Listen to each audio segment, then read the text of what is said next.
TDP నేత Varma fake వీడియోలు సృష్టించి అసత్య ప్రచారం చేస్తున్నారని పిఠాపురం వైఎస్ఆర్సీపీ అభ్యర్థి వంగ గీత విమర్శించారు.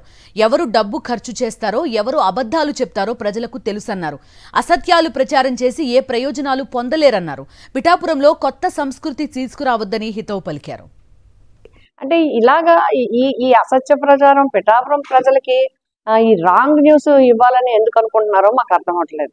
ఎందుకంటే ఎవరి పార్టీ ప్రచారం వాళ్ళది, ఎవరి పార్టీ ప్రచారం వాళ్ళు చేసుకుంటే ప్రజలు నిర్ణయిస్తారు. ఎవరు అబద్ధాలు చెప్తారు, ఎవరు డబ్బు ఖర్చు పెడతారు, ఎవరు ఎట్లా చేస్తారని ప్రజలకు అందరికీ కూడా, అందులో పిఠాపురం ప్రజలకి అన్ని తెలుసు. ఇక్కడ ఉండే ఎవరైతే క్యాండిడేట్స్ ఉన్నారు, ఎవరైతే ఏం చేస్తారనే తెలుసు. కాబట్టి పిఠాపురంలో కొత్త సంస్కృతులు తేవద్దనేది నా విజ్ఞప్తి. ఇలా అబద్ధ ప్రచారాలు, అసత్య ప్రచారాలు లేనిపోని కల్పించి చెప్పి ప్రజల మద్దతు ఏదో వస్తుంది అనుకుంటే అది చాలా పొరపాటు. అది కరెక్టే కాదు. మేం చేయగలుగుతున్నాం. ఇప్పుడు మా కార్యకర్తలు ఏమంటున్నారంటే ఎక్కడున్నారో చెప్తే పోనీ మేమన్నా తెచ్చుకుంటామండి అని చెప్పి అట్లా అడుగుతున్నారు. పోనీ పట్టుకున్నారు అంటున్నారు కదా, ఎక్కడున్నారు? ఇవన్నీ ఎందుకు అక్కర్లేని మాటలు మనకు అనవసరం. మేము ఫెయిర్గా ఎలక్షన్ చేస్తాం. మా జగన్మోహన్ రెడ్డి గారు చేసిన కార్యక్రమాలు మేము చెప్తాం.